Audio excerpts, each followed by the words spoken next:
Hi, in this video I am going to explain about Citrix architecture by their layers.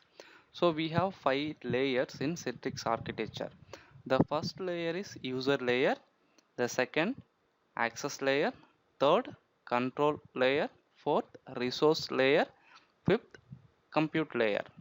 So here you can see the 3 points. The first point, the internal user, those who are trying to access their application from the internal network, they will hit the storefront URL to access their application. Those who are trying to access their application from the public network, they will hit the Netscaler URL to access their application from the Citrix. So delivery controller, what it will do, it will take care the brokering the session to the end user based on their resource. So in user layer, we have internal user and external user. So in end user machine, they need to have the Citrix receiver or else Citrix workspace if they want to access the Citrix application. So second one is access layer. In access layer, storefront and Netscaler will be deployed. So internal user, they need to use storefront URL to access their application.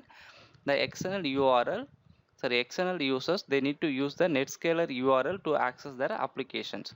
So storefront authenticate the internal users. Storefront displays the aggregated resource from the multiple source. For example, you have multiple site but you are using the same storefront, so the resource will be aggregated.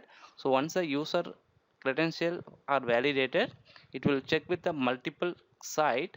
Based on the user resource access, it will display on the storefront web page.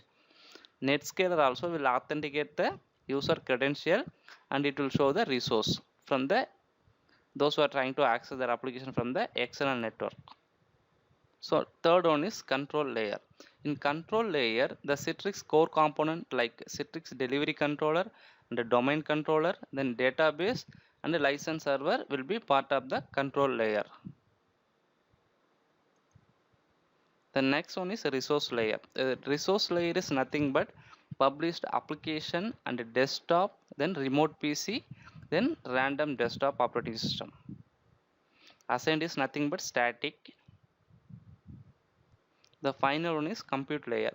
In compute layer, we can have network, storage, processor, memory, graphics, and hypervisor. So hypervisor is nothing but to create multiple virtual machine on this platform.